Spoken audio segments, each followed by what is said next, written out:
નમસ્કાર વિદ્યાર્થી મિત્રો, હું કરકર ચીમન ઓક્સફર્ડ સ્કૂલ ઓફ સાયન્સમાં આપનું હાર્દિક સ્વાગત કરું છું. હું ધોરણ 6, 7 અને 8 ની અંદર હિન્દી વિષયના શિક્ષક તરીકે કાર્યરત છું. સૌથી પહેલા તો તમે લોકો 5મા ધોરણમાંથી પાસ થઈને 6ઠા ધોરણની અંદર ઓક્સફર્ડ સ્કૂલની અંદર એડમિશન લઈને તમે બધા સ્કૂલને પસંદ કર્યા બદલ તમારો બધાનો આભાર માનું છું. હવે મિત્રો, તમને એક પ્રશ્ન થાય કે ભાઈ આપણા જીવનની અંદર કોઈ પણ ભાષાનું શું મહત્વ છે? કે જેવી રીતે આપણે ગુજરાતી ભાષા છે, આપણી માતૃભાષા છે, એ ગુજરાતી માતૃભાષા તરીકે આપણે એને માતા દ્વારા શીખ્યા છે. અને એટલા માટે ગુજરાતી ભાષા આપણને ઘરમાંથી, કુટુંબમાંથી કે પરિવારમાંથી રોજબરોજના વ્યવહારમાંથી આપણને એ શીખવા મળે છે. એટલે એમ ગુજરાતી ભાષા આપણે વધારે સારી રીતે એ બોલી શકીએ છીએ, લખી શકીએ છીએ અથવા તો સમજી શકીએ પણ છીએ. એવી જ રીતે હિન્દી ભાષા છે, એ પણ એક ભાષા છે. અને એ ભાષા એ આપણી રાષ્ટ્રભાષા છે. કે જેવી રીતે આપણે ગુજરાતી ભાષાને બોલી શકીએ છીએ, સમજી શકીએ છીએ, લખી શકીએ છીએ, વાંચી શકીએ છીએ, એવી જ રીતે આપણે હિન્દી ભાષાને પણ એ સરળતાથી વાંચી શકાય, લખી શકાય, બોલી શકાય.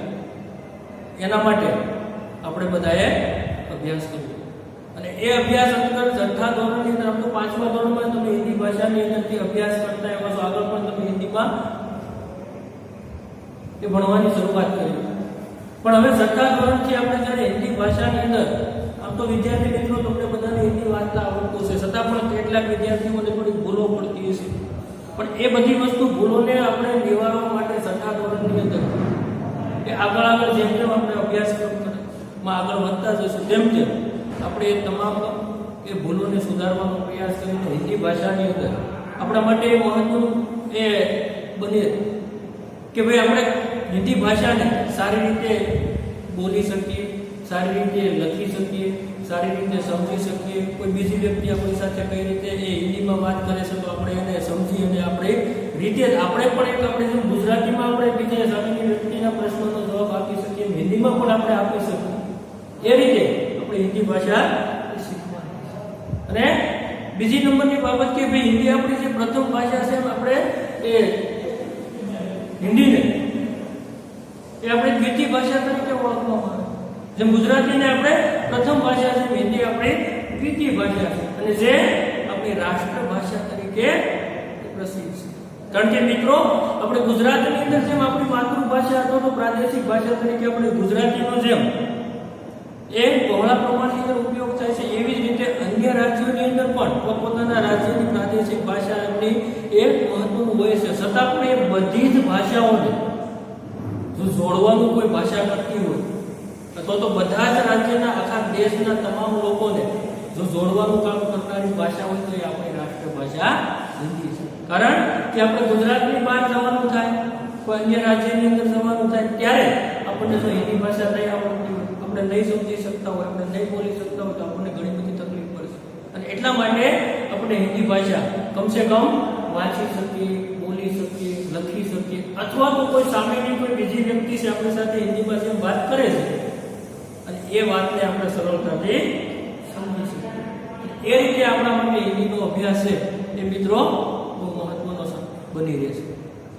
તો 6ઠા ધોરણની અંદર વિદ્યાર્થી મિત્રો તમને હિન્દી વિષયની અંદર આપણા જો સિલેબસની વાત કરીએ, અભ્યાસક્રમની વાત કરીએ તો હિન્દી ભાષાની અંદર આપણા પહેલા સેમેસ્ટરની અંદર અથવા તો પહેલા સત્રની અંદર કુલ પાઠ્યપુસ્તકની અંદર 8 ચેપ્ટર ગદ્ય અને પદ્ય સ્વરૂપે આવેલા છે. સાથે સાથે એ 8 પાઠની સાથે એ 2 પુનરાવર્તન પણ આપેલા છે. આમ તો તમારી પાસે પાઠ્યપુસ્તક તો હશે જ મિત્રો, તમે વસાવી લીધું છે. અને ન વસાવ્યું હોય તો 1-2 દિવસની અંદર પાઠ્યપુસ્તક પણ તમે વસાવી લેજો. કારણ કે હવે પછી આપણો જે રેગ્યુલર અભ્યાસક્રમ પણ હવે શરૂ થઈ ગયો છે અને આના પછીનો નેક્સ્ટ વિડિયો છે એની અંદર આપણે સીધા ડાયરેક્ટ વિષય પ્રવેશની અંદર જઈને પહેલા ચેપ્ટરથી પહેલા પાઠથી આપણા અભ્યાસની આપણે શરૂઆત કરીશું. અને એટલા માટે તમારી પાસે પાઠ્યપુસ્તક હોવું જરૂરી છે. કારણ કે ભાષા આપણે શીખતી વખતે પાઠ્યપુસ્તકનું મહત્વ એ ઘણું બધું વધી જતું હોય છે. અને એટલા માટે એ પાઠ્યપુસ્તક તમારે વસાવી લેવાનું છે. તમને પણ ખ્યાલ હશે.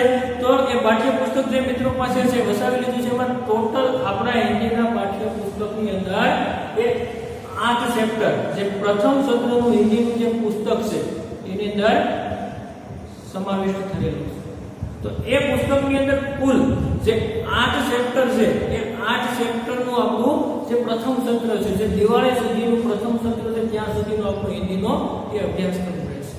અને એ અભ્યાસક્રમની અંદર આપણે જો જોવા જઈએ તો કુલ એને 2 ક્વાર્ટરની અંદર વહેંચણી કરીએ તો અત્યારે જે આપણું ઓનલાઈન શિક્ષણ આવે છે, જૂનથી શરૂ કરીને ઓગસ્ટ સુધીના જે આ 3 મહિનાના ક્વાર્ટરની અંદર આપણે એનો 50% અભ્યાસક્રમ સિલેબસ લઈએ તો કુલ 4 ચેપ્ટર થશે.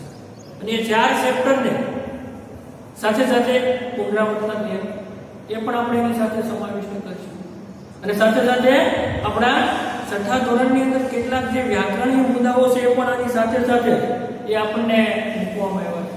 તો મિત્રો ખાસ કરીને આપણને ખ્યાલ છે ભાઈ કોઈ પણ એ પાઠ છે અથવા તો કાવ્ય છે અથવા તો જો કહાની છે, ચિત્રપાઠ છે, જે તે દરેકની પાછળ એક આપણને એ ભાષા સજ્જતા એવું પાઠ્યપુસ્તકની અંદર આપવામાં આવ્યું છે. તો એ ભાષા સજ્જતા શું છે મિત્રો? કે ભાષા સજ્જતાની અંદર આપણો જે પાઠ છે, જે કહાની છે અથવા તો જે તે ટોપિક છે, એ ટોપિકને અનુરૂપ એની પાછળની સાઈડ એ ભાષા સજ્જતા સ્વરૂપે એની અંદર એ વ્યાકરણીય શબ્દો, જેની અંદર શબ્દાર્થ હોય, ખાસ કરીને એ વિલોમ શબ્દ, સમાનાર્થી શબ્દો હોય કે પછી એ સિવાયનું વ્યાકરણ હોય કે ભાઈ સંજ્ઞા છે, સર્વનામ છે, વિરામ ચિહ્નો છે, આ બધી બાબતો છે ભાષાની અંદર મિત્રો પાયાની થાય છે. એટલે આ બધી વસ્તુ પણ આપણા માટે શીખવી એટલી જરૂરી બની. તો મિત્રો આપણા પાઠ્યપુસ્તકની અંદર કુલ 1 થી 8 ચેપ્ટર જે આવેલા છે, એ 8 ચેપ્ટરની અંદર પ્રથમ સત્રની અંદર આપણે પહેલા 1 થી 4 ચેપ્ટર નો અભ્યાસક્રમ આપણો પ્રથમ ક્વાર્ટરનો હોય. અને પ્રથમ ક્વાર્ટર પછી નું જે આપણું ત્યાર પછીનું દ્વિતીય ક્વાર્ટર છે, બીજું સત્ર પૂર્ણ કરે છે.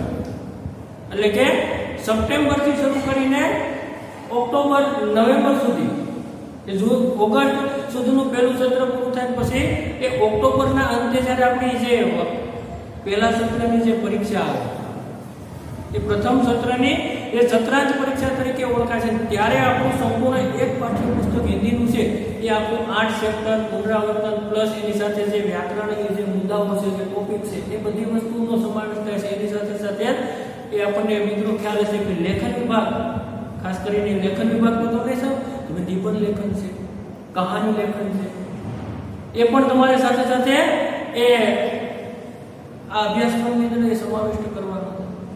અને એ આખે આખું ટોટલ આપણા પુસ્તકનું એ 8 ચેપ્ટર, એ વ્યાકરણ, લેખન, એ તમામ વસ્તુ સાથે મળી અને એક આપણું પ્રથમ સત્રને અંતે 80 ગુણની આપણી જે પરીક્ષા લેવાય અને એ 80 ગુણના પેપરની અંદર એ સંપૂર્ણ વસ્તુ છે એની અંદર એ સમાવિષ્ટ કરવામાં આવતી અને એ રીતે આપણું એ પ્રથમ સત્ર છે એ 80 ગુણના એ પેપરની અંદર એ ટોટલ 8 ચેપ્ટર પુનરાવર્તન સાથે સાથે જે એની અંદર આવેલા જે ભાષા સજ્જતા હતા, જે વ્યાકરણીય મુદ્દાઓ છે મિત્રો, તમને ખ્યાલ છે દરેક પાઠને અથવા તો પાઠની શરૂઆત કે કાવ્યની શરૂઆત શબ્દાર્થ સ્વરૂપે એ તમને આપેલા છે. જે અઘરા શબ્દો છે એના અર્થ તમને આપવામાં આવ્યા છે.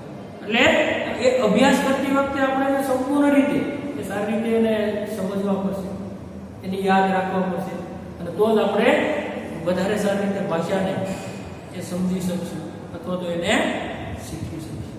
એટલે એ રીતે આપણે હિન્દીના એ પાઠ્યપુસ્તકની અંદર પહેલા સત્રની અંદર સંપૂર્ણ વિષય પરિચયની આપણે વાત કરીએ તો એ રીતે આપણે એ વિષય પરિચય અથવા તો એ વિષયની અંદર ધીમે ધીમે આપણે આગળ વધવાનું અને 80 ગુણનું એક પેપર થાય. એ રીતે આપણું પહેલું સત્ર છે, પહેલું સેમેસ્ટર છે એ આપણું કમ્પ્લીટ અને એ રીતે ધીમે ધીમે આપણે ભાષાની મિત્રો નેક્સ્ટ પીરિયડથી જે આવતો પીરિયડ આપવા આવશે એની અંદરથી આપણે પહેલો લેક્ચર આપણું જે સિલેબસની અંદર કુલ આપણને જે આપવામાં આવેલા છે 8 ચેપ્ટર છે, 8 ચેપ્ટરમાંથી પહેલા ક્વાર્ટર માટેના આપણા જે 4 મુખ્ય એ ચેપ્ટર છે, એ 4 ચેપ્ટરની સાથે સાથે પુનરાવર્તન જ્યાં સુધીનો આપણો અભ્યાસક્રમ છે એ આપણો પહેલા ક્વાર્ટર સુધીનો રહે. અને જો પહેલા ક્વાર્ટરની અંદર જે આપણે 50 ગુણની કસોટી આવે એ કસોટીની અંદર આપણને સિલેબસ છે 4 ચેપ્ટરનો જે આપણો સૂચવેલો અહીંયા જે આપેલો છે એ અંતર્ગત પુનરાવર્તન સાથેનો આવે તો આ તમામ વસ્તુ છે આપણે એને શીખવાની શરૂઆત કરીએ એટલે આપણને બેઝિક માહિતી છે મિત્રો. જો અગાઉથી આપણને ખ્યાલ હશે તો આપણે જ્યારે ભણવાની શરૂઆત કરશું ને ત્યારથી આપણને એનો ખ્યાલ રહેશે. અને એ રીતે આપણે ધીમે ધીમે કે ભાઈ કયા રીતનું એ પરીક્ષા હશે, કેવું પેપર હશે, કઈ રીતે આપણે એના જવાબો લખવાના થશે, તો એ બધી જ બાબતોને આપણે જો શરૂઆતથી આપણે એનાથી અવગત હશું, એની આપણને જાણકારી હશે ને તો આપણને મિત્રો ખ્યાલ આવશે કે ભાઈ કયા પાઠમાંથી કેવા પ્રશ્નો હોય, કઈ રીતે આપણું પેપર આવશે, શું એની અંદર પૂછી શકાશે. તો આ બધી બાબતની આપણને એક તો એની સંપૂર્ણ માહિતી હોય. અને 80 ગુણનું પેપર આવે તો 80 ગુણના પેપરની અંદર સંપૂર્ણ એ આપણું પહેલું સત્ર પૂરું થાય, 80 ગુણની આપણી પરીક્ષા છે લેવાઈ જાય એટલે આપણું દિવાળીનું વેકેશન આવી જાય.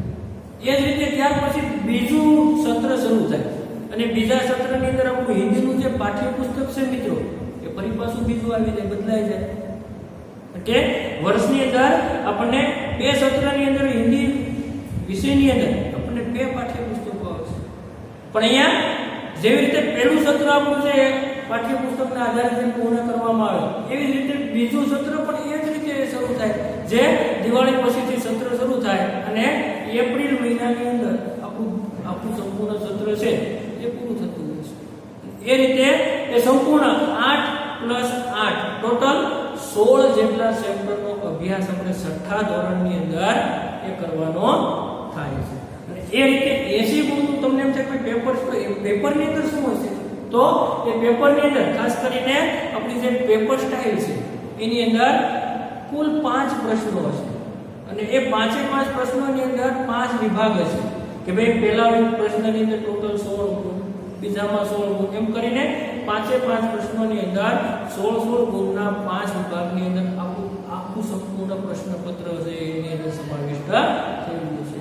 ધારો કે ભાઈ આપણને કે પ્રશ્ન એ શું એની અંદર પૂછી શકાય, તો ખાસ કરીને આપણી જે પેપર સ્ટાઇલ છે તો એ પ્રકારની હોય ભાઈ આપણને ખાલી જગ્યા પૂછી શકાય, રિક્ત સ્થાનોની પૂર્તિ, વિકલ્પો એટલે કે એ વિકલ્પો ટાઈપના પ્રશ્નો છે જે આપણે એમસીક્યુ તરીકે ઓળખીએ છીએ. ત્યાર પછી 2 ગુણવાળા પ્રશ્નો, 3 ગુણવાળા પ્રશ્નો.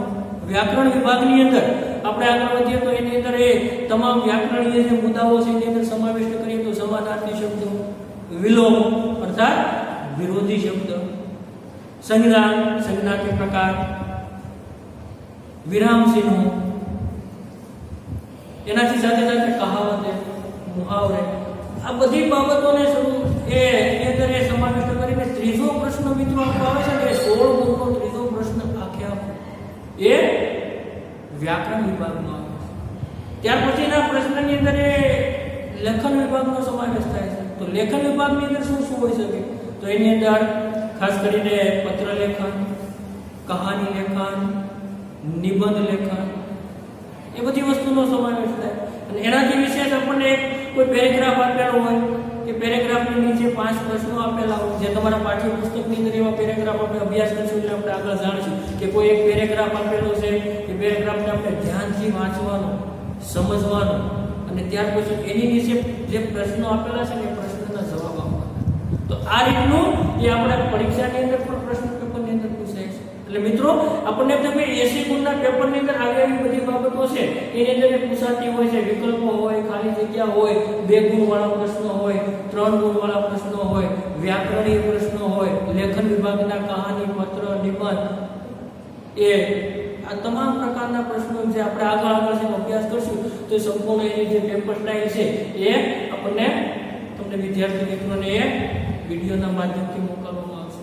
પણ આ તો આપણે જ્યારે વિષય પરિચય કરીએ છીએ એટલે આપણને એની બેઝિક માહિતી એ સંપૂર્ણ રીતે યાદ હોવી જોઈએ, એની ખબર હોય છે, જેથી કરીને આપણે જે ભાષાની અંદર હિન્દીની અંદર આગળ ભણવા માંગીએ છીએ તો આગળ આપણે વધીએ છીએ ત્યારે એમાં આપણને ખ્યાલ આવે કે ભાઈ આપણું આ સંપૂર્ણ એક પાઠ્યપુસ્તક પહેલા સત્રનું છે, આટલા ચેપ્ટર છે, આ પ્રકારની પરીક્ષા હશે, એની અંદર આવા પ્રશ્નો હશે કે જેથી કરીને આપણને અભ્યાસ કરતી વખતે, એની શરૂઆત કરતી વખતે આપણને પહેલેથી જ ખ્યાલ આવે, ખબર પડે કે ભાઈ કઈ રીતે આપણે તૈયારી કરવી કે જેથી કરીને આપણે પરીક્ષાના અંદર વધારે સારામાં સારા માર્ક્સ મેળવી શકીએ અને સારામાં સારું ગુણ પ્રાપ્ત કરી શકીએ. પછી બીજી બાબત કે વિદ્યાર્થી મિત્રો 6થા ધોરણની અંદર તમારે